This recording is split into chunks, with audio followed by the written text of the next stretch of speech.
De nombreux matériaux ont été testés pour être utilisés comme implant dentaire.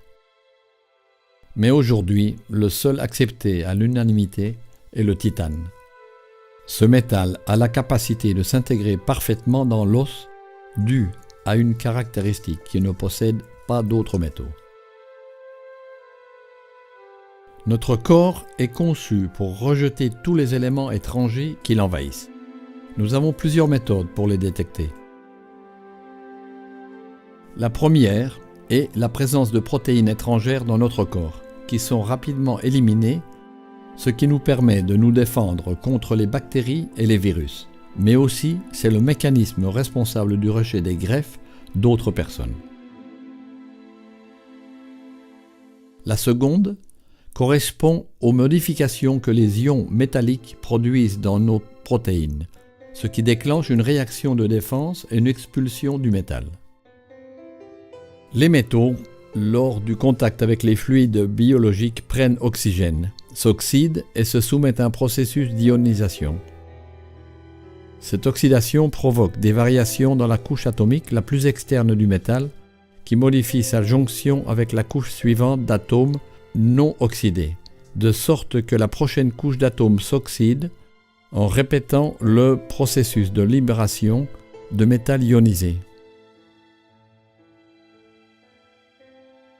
Ces ions sont instables et pour rétablir leur stabilité se lient aux protéines d'hôtes en créant un complexe métal-protéine qui est reconnu à tort par l'organisme comme un antigène envahisseur, comme une bactérie ou un virus. Déclenche une réaction du système immunitaire pour se défendre de celui-ci. Les lymphocytes commencent à se multiplier pour lutter contre l'envahisseur.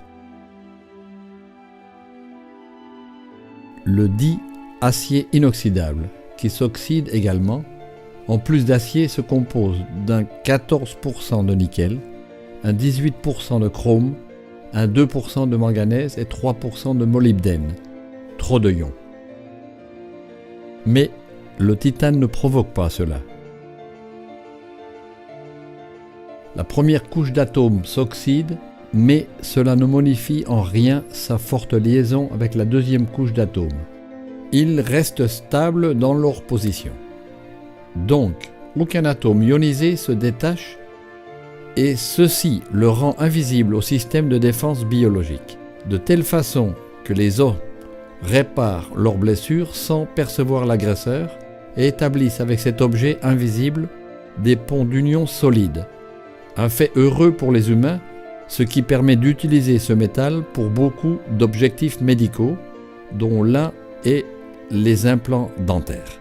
Ainsi, le terme rejet est erroné parce que le corps n'a pas la capacité de rejeter une chose qu'il ne peut pas détecter.